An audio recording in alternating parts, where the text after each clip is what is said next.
Olá, amigos! Estamos aqui com mais um programa Conhecendo a Sua Bíblia. A parceria é com a TV Jornal da Cidade de Pouso Alegre e o nosso irmão, o Frei José Neilo. A cinegrafia é de Ramon Gonzalez Hurtado, editor-chefe Vinícius Domingo. Conforme nós falamos, nós seguimos as orientações e os passos e as questões propostas pelo professor Ariel Alvarez Valdez, acrescentando, é claro, outras opiniões. Queremos agradecer a todos aqueles que estão visualizando os nossos programas, deixando lá o seu like, pode deixar o seu comentário também. O tema de hoje é bastante interessante. É verdade que só 144 mil se salvarão? Lá no Evangelho de Lucas, no capítulo 13, do verso do 22 ao 24, diz assim: Senhor, são poucos os que se salvarão? Jesus negou-se a responder, mas disse: esforçai-vos em entrar pela porta estreita. Nenhum escritor sagrado jamais se atreveu a predizer o número de pessoas que se salvarão no fim do mundo. Contudo, o Apocalipse fixa esse número exatamente 2 vezes, dizendo que 144 mil se salvarão. Está lá no capítulo 7, verso 4. É claro que há muita especulação em torno da definição desses 144 mil, porque este tema permite uma gama de diferentes interpretações, onde muitos distorcem o sentido bíblico segundo as suas carências, as suas conveniências e as suas teologias. Mas na realidade, lá no texto nós vemos contas que não contam. Por quê? Atualmente, nenhum estudioso sério da Bíblia admite que o número 144 mil corresponda a uma quantidade exata. É mais um número simbólico na Bíblia.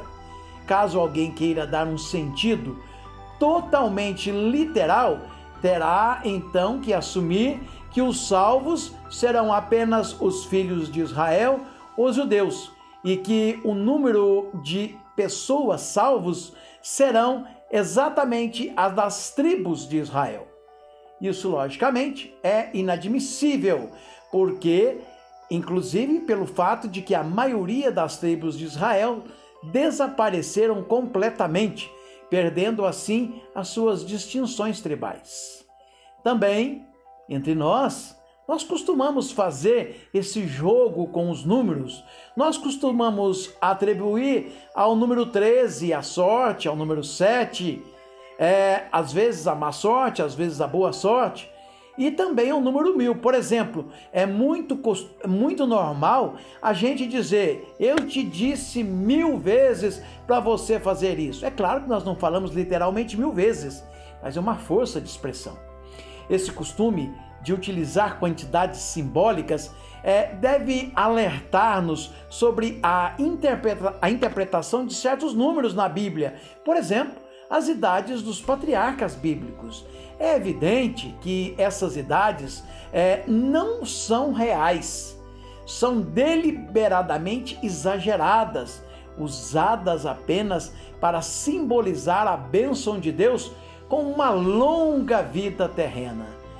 Por que então João, no Apocalipse, haveria de colocar um número simbólico ao referir-se aos salvos? Mas, para isto, ele se inspirou lá no Antigo Testamento. Por exemplo, diz que saíram do Egito 603.550 homens, sem contar as mulheres, os velhos e as crianças. Confira lá em Números, capítulo 1, versos do 46, a partir do 46, e no capítulo 2, versos 32. Será mesmo que saíram 603.550 homens do Egito, sem contar as mulheres e os idosos? Se nós tomarmos essa expressão ao pé da letra, esses números do Êxodo seria entre 2 ou 3 milhões de pessoas, quantidade exorbitante. provavelmente jamais alcançada pela população de Israel em toda a sua história. Impossível de se movimentar numa noite só para cruzar o Mar Vermelho e fugir.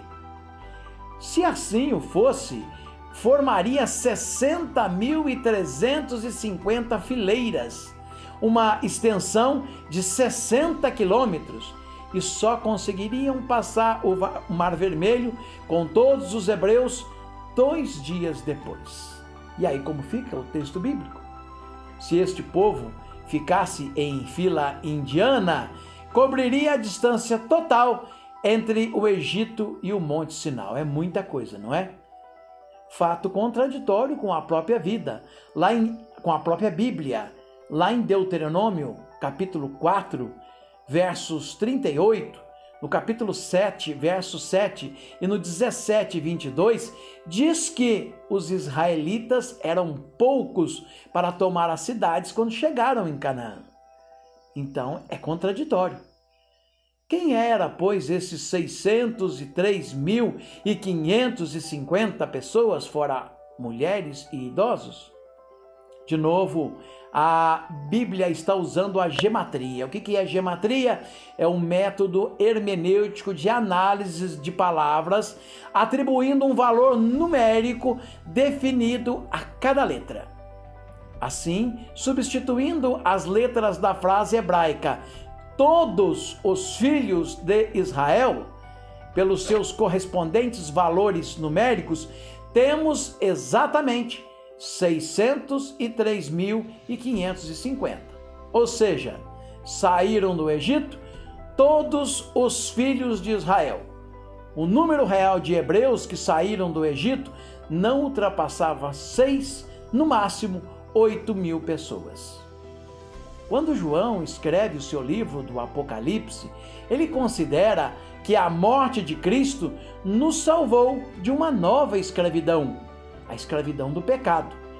E quantos são esses novos libertados? 144 mil. Com efeito, esta cifra ela é um produto simbólico. Se você pegar 12 vezes 12 vezes 1.000, nós temos esse valor de 144 mil. Na Bíblia, o número 12, aplicado às pessoas, sempre significa os eleitos. As 12 tribos eleitas de Israel, os 12 apóstolos, as 12 portas da Nova Jerusalém. Portanto, afirmar que se salvarão apenas 144 mil equivale a dizer que se salvarão apenas os eleitos do Antigo Testamento, os eleitos do Novo Testamento e uma grande quantidade, ou seja, os eleitos do Antigo Testamento correspondendo ao número 12, os eleitos do Novo Testamento 12 e uma grande quantidade representada aqui pelo número 1.000. Mas nós temos que verificar os detalhes. João, no entanto, no próprio texto do Apocalipse, ele acrescenta: depois olhei e eis que vi uma grande multidão que ninguém podia contar. Isso está lá em Apocalipse, capítulo 7, versos 9. Isso quer dizer o quê? Que não somente os 144 mil se salvarão, mas uma multidão incalculável. O próprio texto dá dica disso. Os salvos, eles possuem 3 elementos segundo o Apocalipse. Primeiro, tem vestes brancas. Segundo, tem palmas em suas mãos. Terceiro, já estão todos diante do Cordeiro de Deus. Quando o autor volta a dar mais adiante a cifra de 144 mil, está lá em Apocalipse 14, verso 1, para evitar um novo equívoco, ele acrescenta: foram resgatados dentre os homens como primícias para Deus e para o Cordeiro. Isso nós podemos conferir lá em Apocalipse 14, verso 4. E se os chama de primícias, é porque são os primeiros a serem salvos, e que ainda faltam muitos. Eles, estes 144 mil, eles são apresentados como sendo as primícias daqueles que serão salvos. os antigos israelitas ofereciam, de certa forma, um número incalculável de possibilidades para que a gente possa interpretar esse texto. E em relação a esta questão das primícias, os frutos da terra, os primeiros frutos da terra, sempre eram ofertados a Deus como gratidão pela colheita que aconteceu. Assim, os 144 mil são uma pequena amostra da inumerável multidão que será salva. Levando isso para o lado da ciência, cientistas alemães puseram-se na tarefa de calcular quantas pessoas teriam passado pela Terra. Chegaram a um total de 77 milhões de seres humanos. 77 milhões de seres humanos. Se só 144 mil vão ser salvos, será apenas 0,0001%. O Ramon, que está fazendo o cálculo, que está aqui acompanhando, vai entender que isso é uma quantidade mínima da população mundial que se salvaria.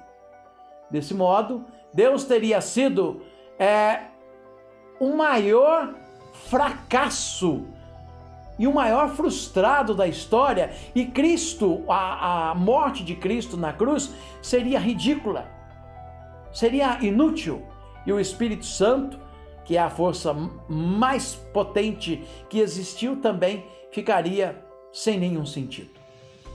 Afirmar que só 144 mil se salvarão é desconhecer totalmente a Bíblia e menosprezar o poder salvador de Deus. Jesus disse certa vez em suas palavras: "E virão do Oriente e do Ocidente, do Norte e do Sul, para sentar-se à mesa do reino de Deus." Confira lá em Lucas 13, 29. "E todo homem verá a salvação de Deus." Acrescenta ainda Lucas capítulo 3, verso 6. Os primeiros cristãos desejavam ardentemente o dia do juízo final, uma festa segura, palavra que diz Maranatá, vem Senhor Jesus. Apocalipse 22, versos do 17 ao 20.